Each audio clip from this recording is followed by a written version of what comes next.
नारायण नारायण हो राक्षकाल, मी ह्या तिन्ही युद्धाचा परिणाम पाहूनच इथं आलो आहे. नारायण नारायण, हे फार वाईट झालं हो.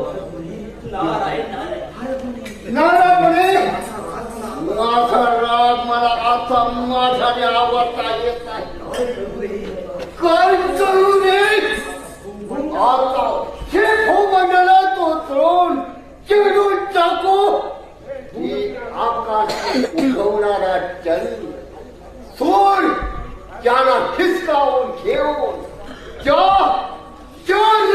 तरी फेकून देऊ की काय असं वाटू लागलं आहे मला. रे रे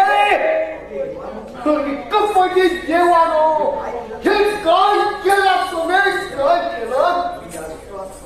हे या विश्वाचा मला आहे.